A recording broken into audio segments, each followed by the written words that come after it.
And so with my clients, I'll do what's called a nourishment menu. And it's like, what makes you tick? What gets you excited? And what are you happy doing? And so for some people that I work with, it's taking a walk, going to the garden.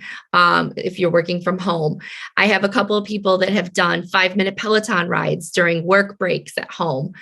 If you are at work, bring a yoga mat, do that during your lunch break. FaceTiming with a friend, a grandchild, a child.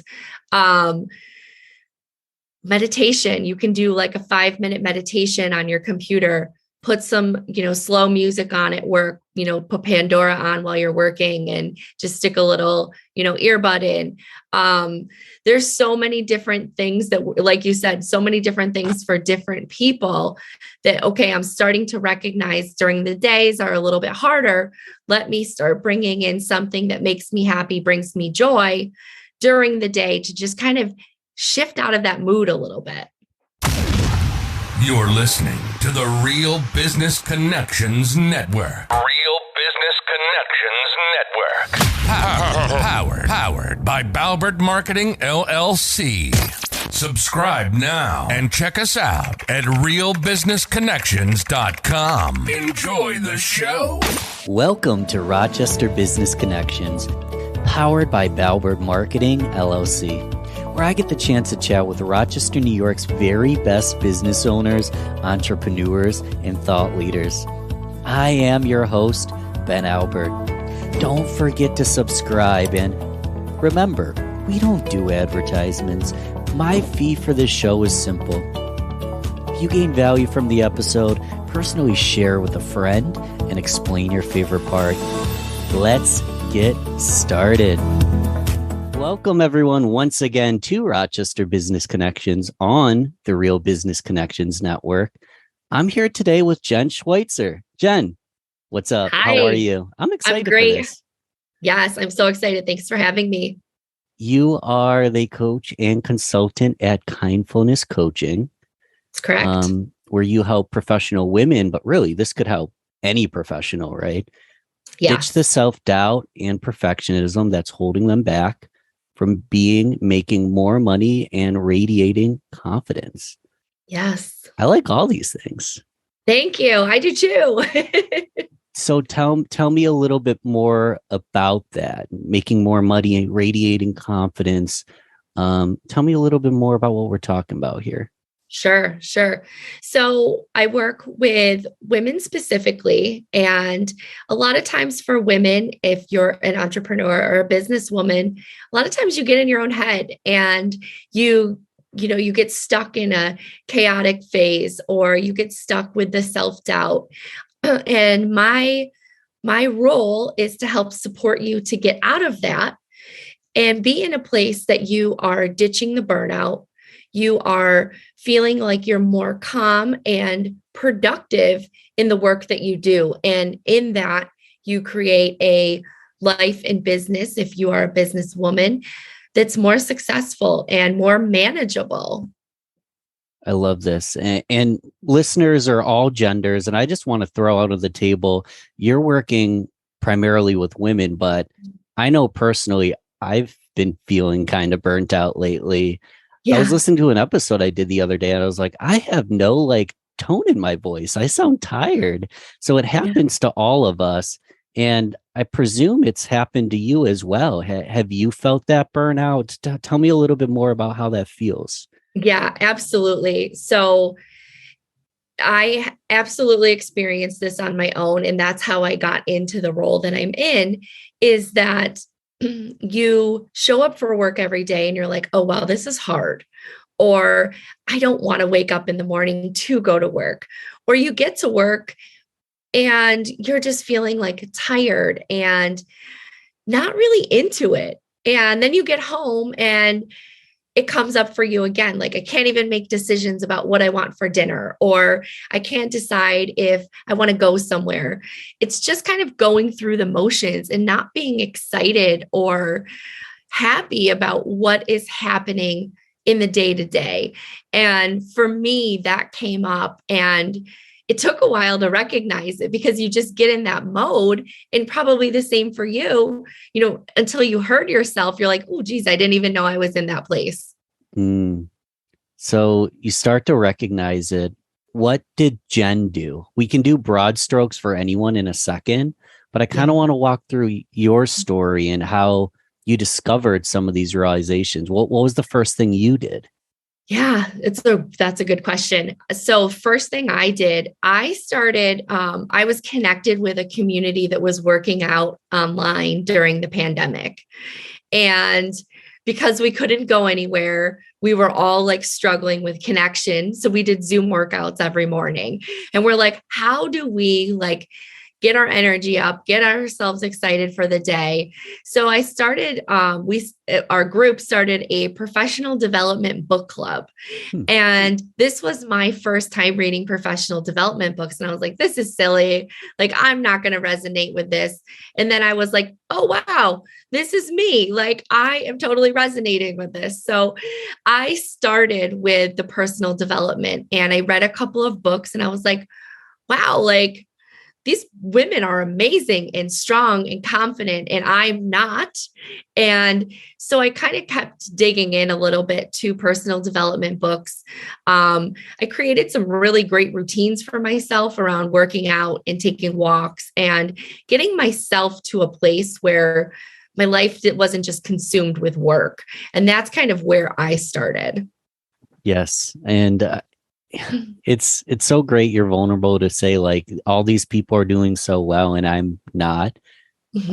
One word I sometimes like to add, Jen, is yet.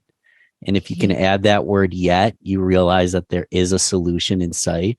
Yes. And let's talk about like a laundry list of things we can do, practices, like what to do when we're recognizing that we're feeling burnt out in the workplace. And give us as many as come to mind, because one thing I'm always mindful of is what works for me or what works for Jen isn't necessarily going to work perfectly for you. Right. So to try a couple different things and, what's the best fit is the best thing that's we're actually going to do it. Right. So let's go through like as long of a laundry list as we can of what the heck do I do if I'm starting to recognize this burnout? Yeah. Yeah. And so with my clients, I'll do what's called a nourishment menu. And it's like, what makes you tick? What gets you excited? And what are you happy doing? And so for some people that I work with, it's taking a walk, going to the garden. If you're working from home, I have a couple of people that have done 5-minute Peloton rides during work breaks at home. If you are at work, bring a yoga mat, do that during your lunch break. FaceTiming with a friend, a grandchild, a child, meditation. You can do like a 5-minute meditation on your computer, put some, slow music on at work, put Pandora on while you're working and just stick a little, earbud in. There's so many different things that, like you said, so many different things for different people that, okay, I'm starting to recognize during the days are a little bit harder. Let me start bringing in something that makes me happy, brings me joy during the day to just kind of shift out of that mood a little bit. I like that. What's going to bring me joy during the day? I know a friend of mine has a little trampoline and she'll jump on the trampoline for 5 to 10 minutes and like get so much stress out on that. Yeah. My thing, and I literally just realized this, Jen. So I had an arm injury and then I had a toe injury. So because of these two injuries, I wasn't able to play basketball for like 6 to 8 weeks. Yeah. And that was my thing. And once that thing was taken from me, I feel like I didn't even realize it because I wasn't doing my thing. That's probably why I feel burnt out. So for someone like me or anybody who's like, oh, wow, I'm not consistent. How do I hold myself more accountable? Do you have like groups or accountability, or how do we hold ourselves more accountable? Yeah, I think learning. So, accountability buddies are great. I think, however, you have to be able to hold yourself accountable as well. And so I'll take a look at, someone's schedule and I'll help them weed out, okay, what are my priorities and how do I ensure that they are put into my day? I have a mentor that I work with, and she uses the ABCs of productivity. And our A tasks are, what are we going to do for me today? And you are fitting those into your day. Like they are non-negotiables for you of how you get through your day. And so sometimes it's a matter of just, starting our day early and sitting down and saying, okay, where does basketball fit in? Where does my walk fit in? I need to work out. Where does that fit into my day? Where does journaling fit in? And you kind of put them around those standing appointments, those meetings that you have, to make sure you have some kind of balance in your day. Non-negotiably put it in, make sure that it's in the schedule, that you do it. You said the ABCs. What was that, A, or is there a B and a C? Yeah. So there's the A's, which are, your non-negotiables. What are you doing to move your own goals forward today? Your B's are going to be like your standing appointments, your meetings. So, kind of what happens throughout the day on a normal basis. Your C's are, I should get them done, but I have there's no strong deadline. Maybe those can move to a different day if I need to. Your D's are delegate and your E's are eliminate. So it's a fun way to organize your schedule to ensure you're moving your own goals forward. I love it. I love that you got to D and E, delegate and eliminate, that eventually there's stuff that we might be doing that we maybe shouldn't be doing, or we could find something better to do. Yeah. Yeah. And I think a lot of times when we're struggling with that burnout, we notice we're saying yes to a lot of things that don't align with what we need to do for us and our own goals. And so you're saying yes to all these other things, and your own goals and your own priorities are falling to the wayside generally. And that's sometimes where that burnout comes in. I know we're constantly evolving, and you might not have a perfect answer, but I'm curious, what are some of the things you've been starting to delegate, or even better, completely eliminate? Has anything came up recently? Yeah, there's definitely, for me, delegating some of my social media tasks, because I get distracted easily. I go to post something on social media for my business, and I could scroll for hours and be like, oh goodness, what did I get done? And probably nothing. And so I've started to delegate a lot of my social media tasks. And I have, as a starting business, you're like, okay, I need to advertise on this platform, and this platform. And you kind of spread yourself so thin. So I have eliminated okay, here are my main platforms that I need to do. And I'm going to let these other ones go because they're not really working for me, and they're taking away from the time I'm putting into what is working for me. So definitely have had to look at what I'm doing to ensure that I'm not burning out where I am currently. Yeah, don't burn it. You got to be kind with yourself. Yes. I kind of skipped over it. I jump around sometimes because there's so much to talk about. Tell me about the name Kindfulness Coaching. Yeah. Obviously, the way I hear it is kind and mindfulness kind of weave together. Yes. Maybe walk through the thought process of choosing that name, what it means. Yeah. I love it. So you tell me a little bit more. Sure. So I am one of those people who I wore, and I still wear, the Be Kind t-shirts, be kind to your mind, be kind to yourself, be kind to the world. And it was actually a girlfriend of mine who we were, throwing back names, and she's like, I feel like you have to have kind somewhere in the name of your coaching business, because when I started this, I was being kind to me. And that was the first time I was doing that. And so being kind to self and others is where kindfulness comes from. You never know what somebody else is walking through that day, or you never know what somebody else is going through. So the premise of being kind, because you don't know what's going on for someone, is so important to me. So that's where kindfulness came from. It is a play on mindfulness, but it's just being kind to yourself and others.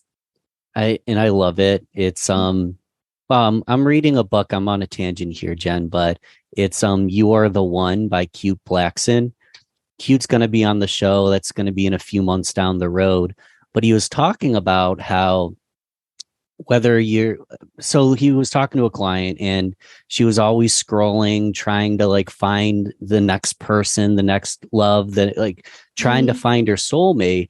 And what he was explaining to her is that everybody you speak to has an opportunity to be loved and deserves love.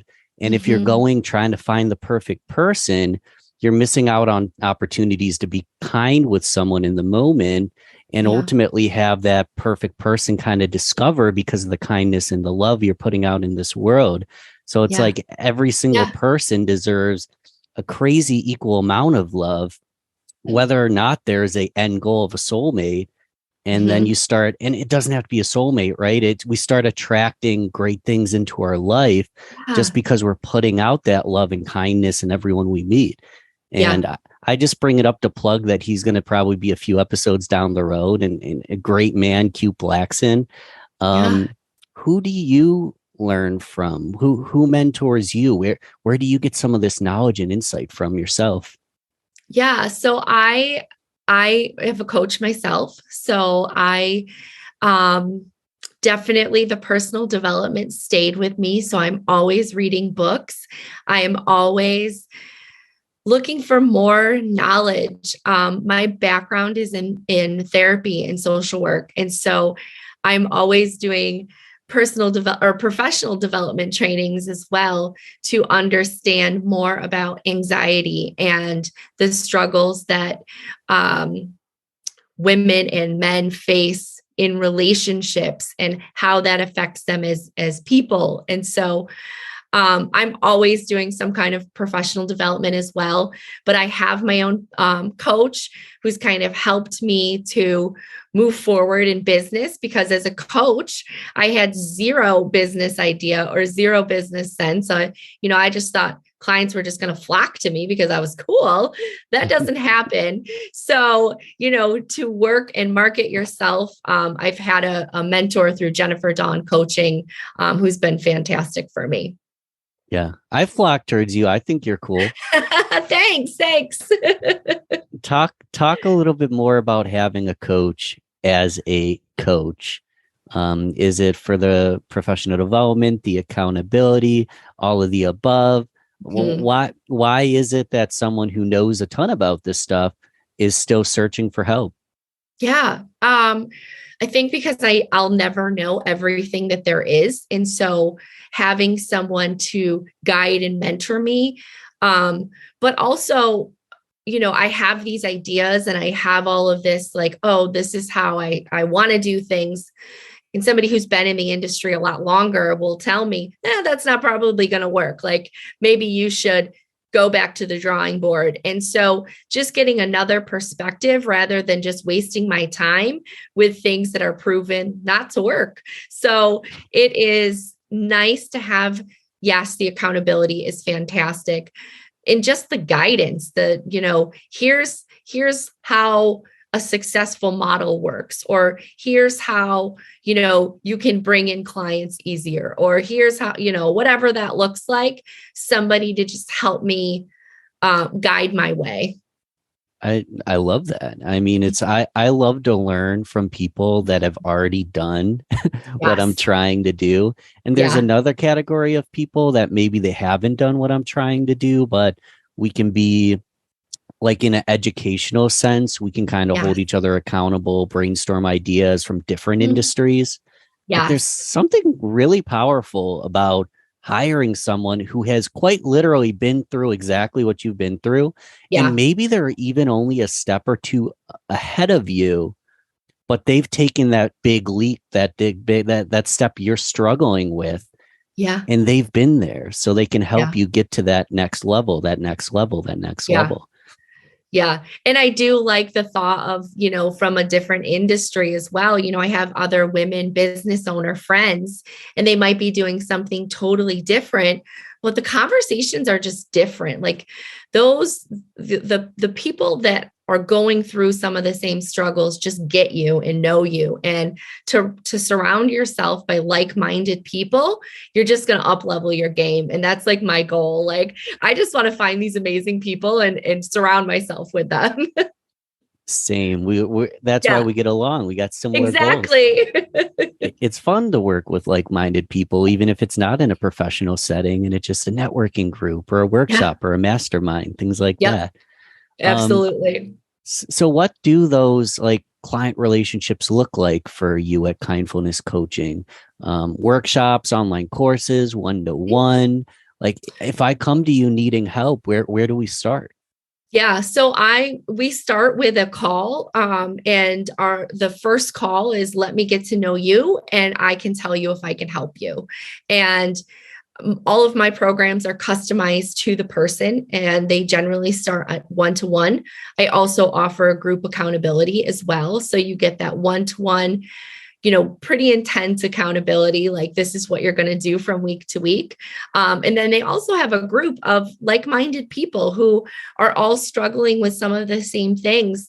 And, we just connect. So we've, some of my clients have made friends from across the world, which is super cool, through this group accountability. So that's kind of my one-to-one piece.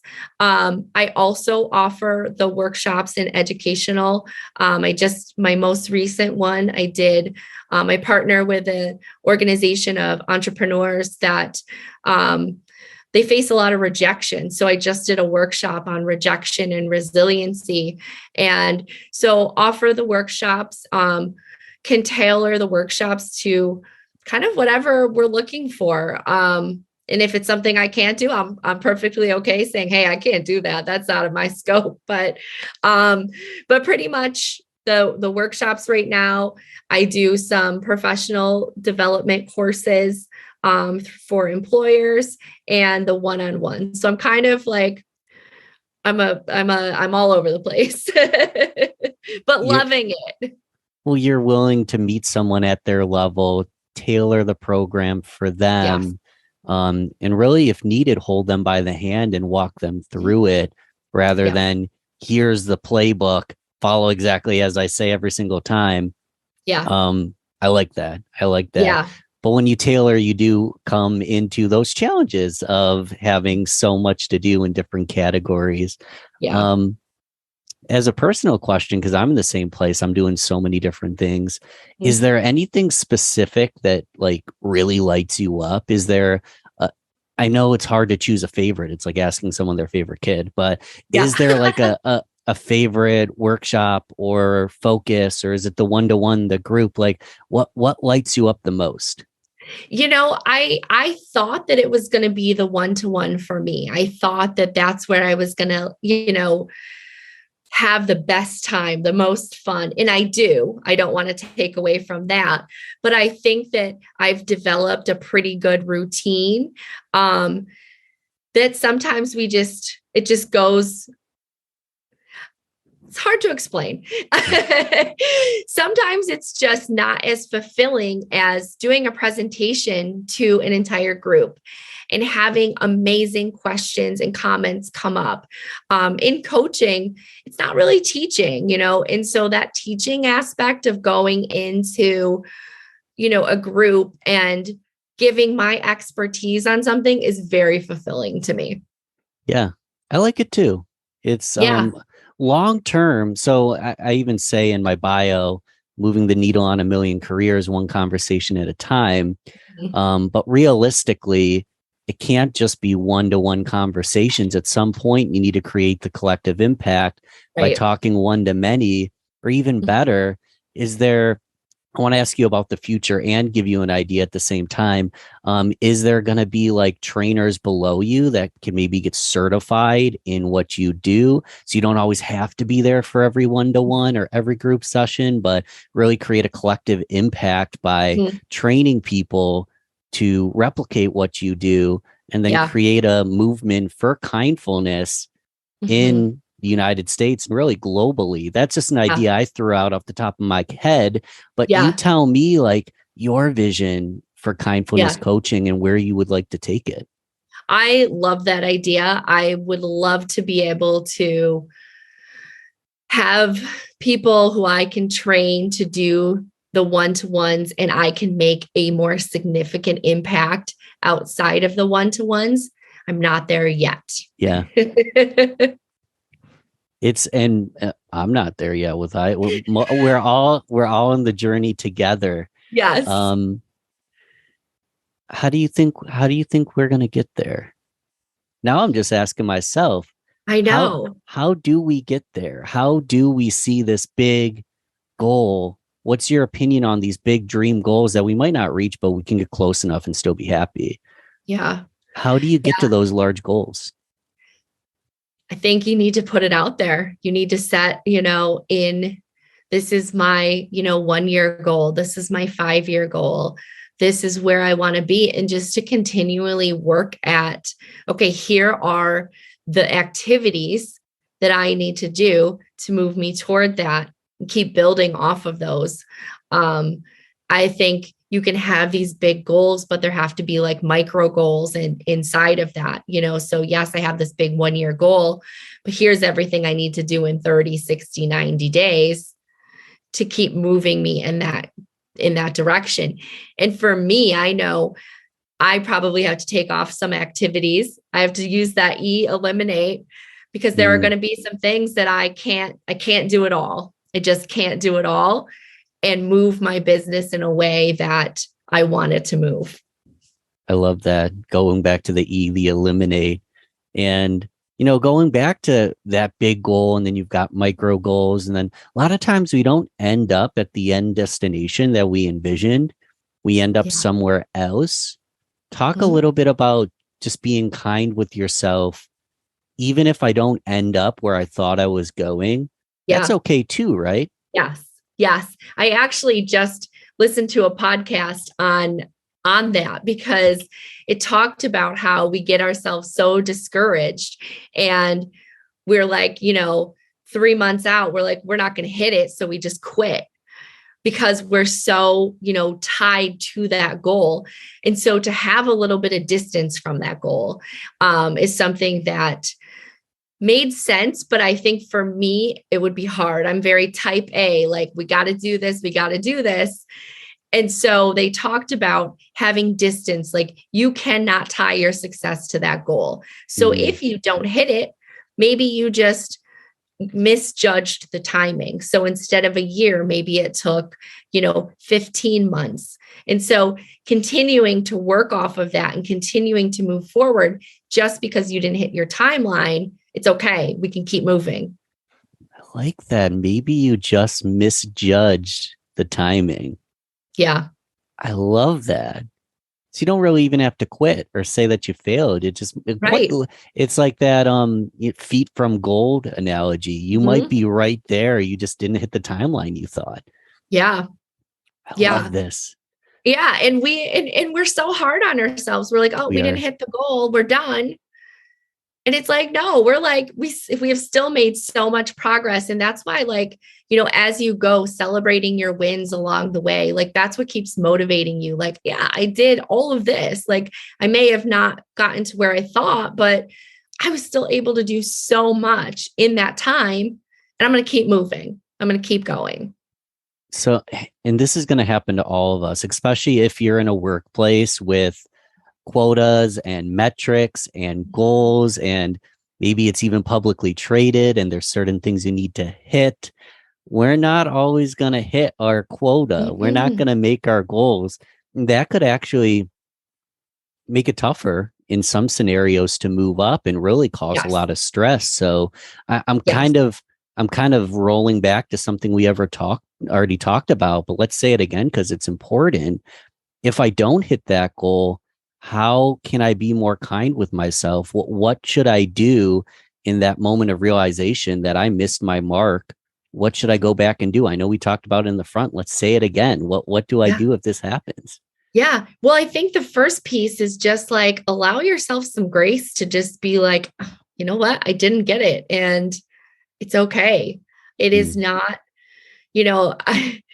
I'm sure there are several bosses who might disagree with me, but this is not like a life or death thing. Like, Yeah.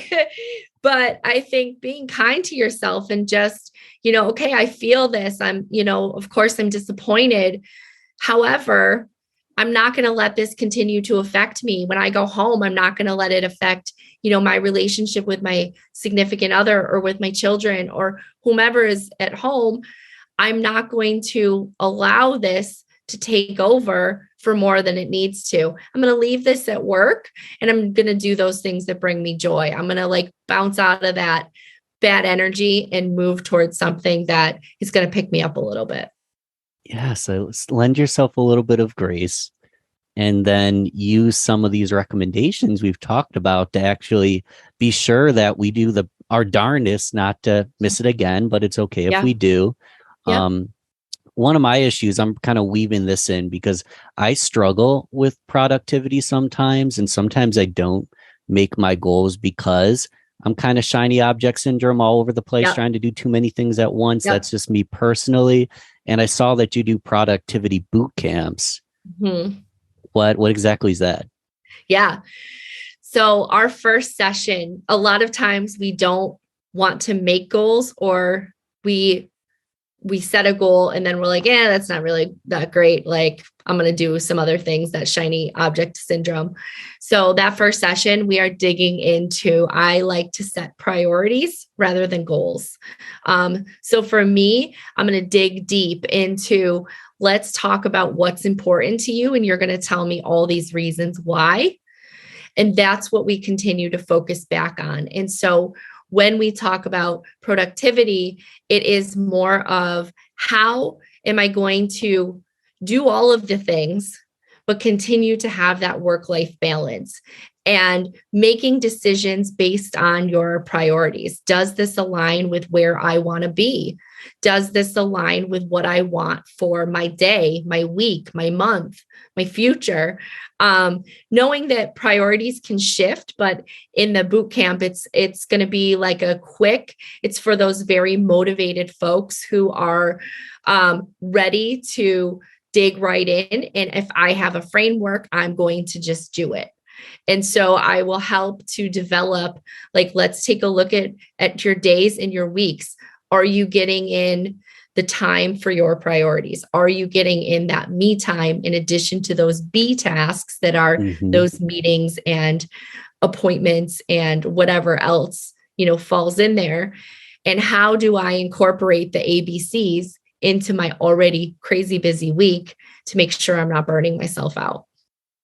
So you're prioritizing, and then you can ask that question in the moment. Is this aligned with my priorities? Yeah. Kind of reminds me of like the Maria Kondo. Does this bring me joy? Yes. I found some things don't bring me joy.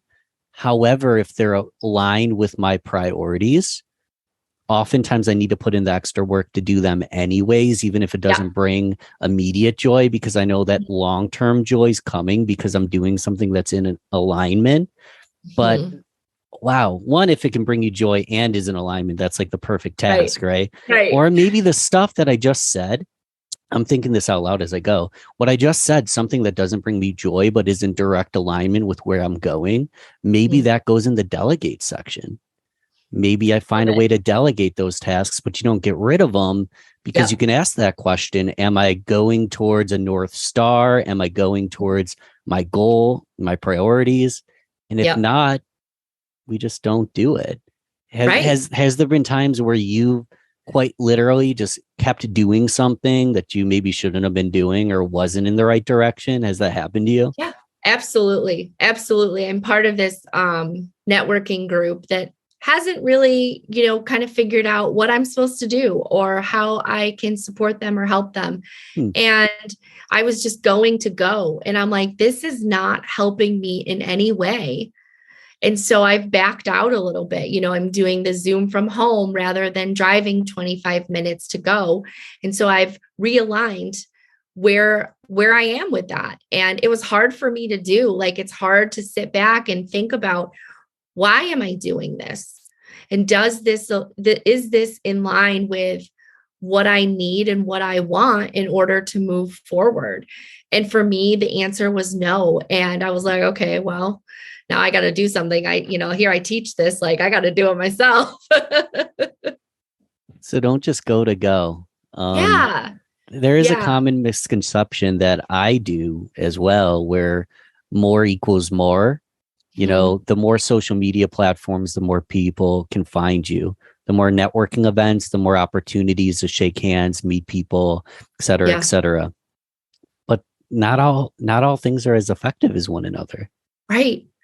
Right. And it's hard because, I think even just thinking about, okay, well, what if I don't post here and the perfect client was going to find me on this platform? Like, yeah, well, maybe, but the likelihood of that happening is probably no. Yeah.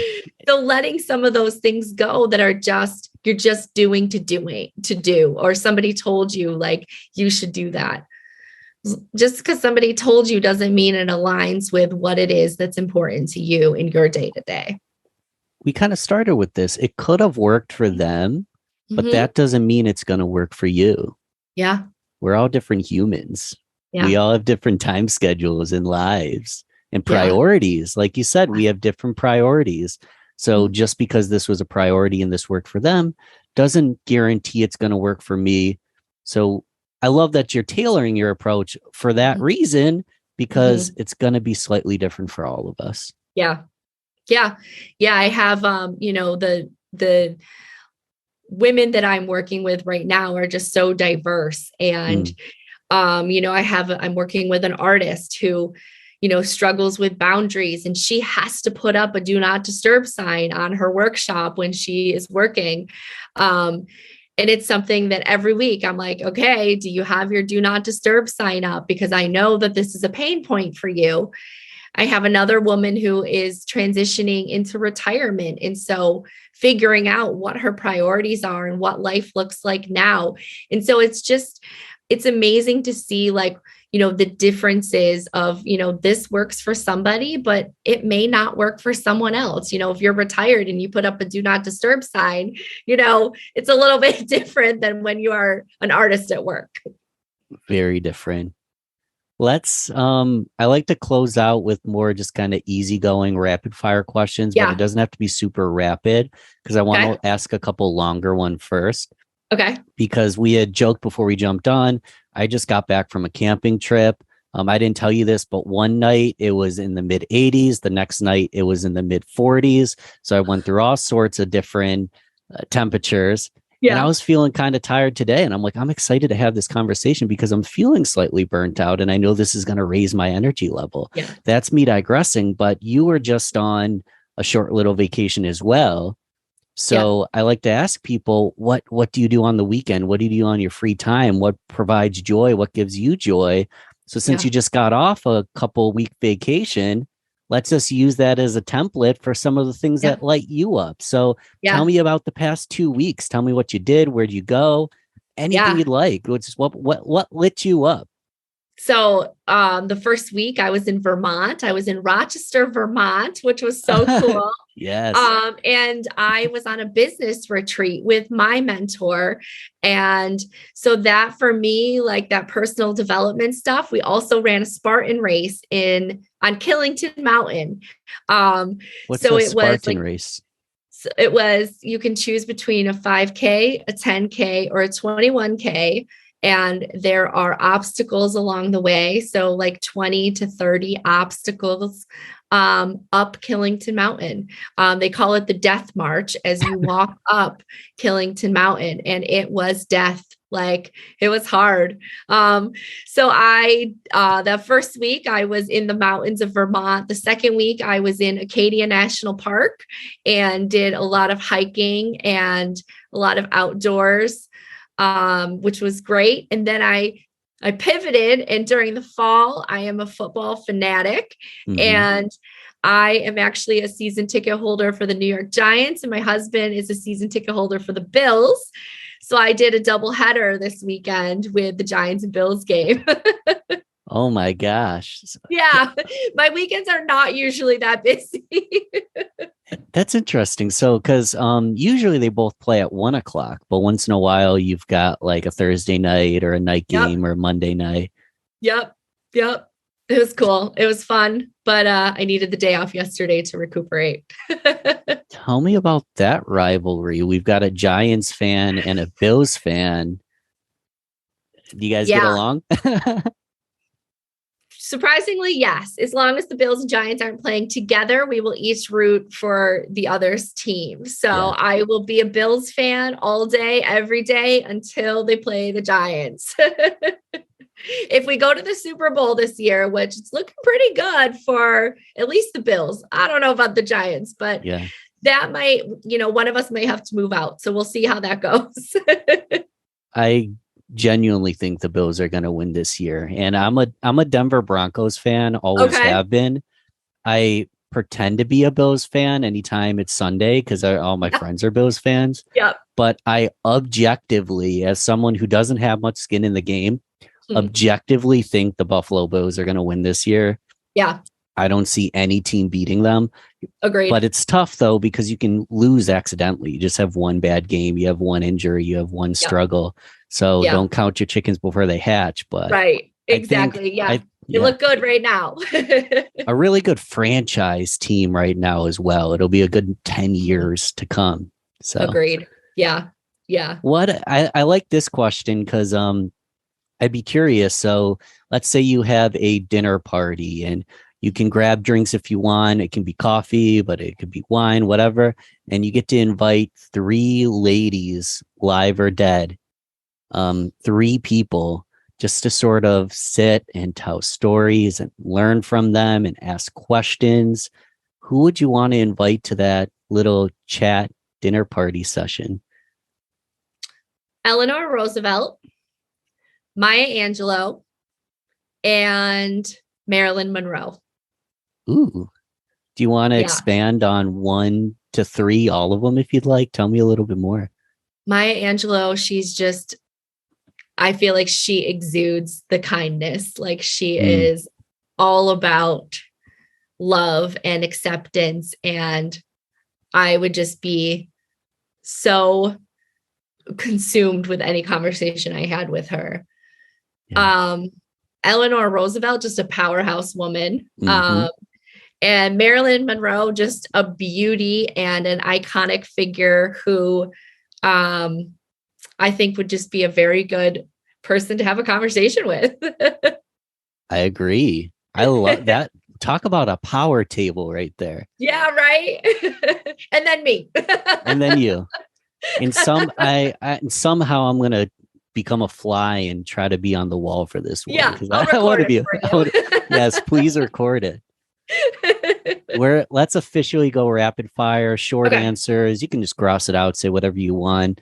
Okay. But I often start with coffee or tea. Tea. Beer or wine? Wine. Favorite furry animals? Dogs. Dogs. Do you have a favorite time of year? I love fall for football. Tell me, fall. I'm all over the place thinking about football, and then I have Maya Angelou on my mind. It's crazy. I'm thinking about like her whole history. I literally have a history book going through my head right now. I'm literally ADHD. What do you eat for breakfast? Today I'm going to have a bagel. Cool. And we'll do one more fun one. Superhero. So a fictional character. Is there a superhero or, to kind of broader strokes, a fictional character that you'd inspire to be like? I would love to have the superpower of being invisible. So what comes to mind for me is Harry Potter and the invisibility cloak. I love this. How do people connect with you, start a conversation, make a friend, get advice, anything? How do they reach out to you? Yeah. Instagram, you can find me at KINDfulness Coaching, and on the web, kindfulnesscoaching.net. Love it. That's all. Everything's going to be in the show notes as usual, guys. And reach out to Jen. Don't be a stranger. Let's close out with one thing actionable because it's right at the end, and everyone who's listening is a go-getter that really wants to go and start implementing. Give us one piece of homework, something simple, easy. Maybe all I need is a pen, a paper, and a pad. What can I go do right now to move in that direction of reducing burnout? What would you recommend I do today? Write down your nourishment menu. Some things that are easy to do that bring you joy that you could do during the day. If you feel like your energy is going low, you're feeling discouraged, you have a list, keep it at your desk. When you feel like that's happening for you, you can just grab something off your list and go do it. Love this. If you're an overachiever like us, send us a DM with your nourishment menu. We can all hold each other accountable. Reach out to Jen, connect. She won't be a stranger. And I appreciate you coming on. I look forward to seeing this grow in your future success that's really in the horizon. It's exciting things we're up to. Yeah. Thank you so much for having me. It's been really fun. We'll talk soon. All right. Sounds great. Thank you. Thanks for listening to Rochester Business Connections. Don't forget to share this, rate, and comment on your favorite platform. You can also email me, ben@valbertmarketing.com. Let's connect soon. Until then, keep thriving, everyone.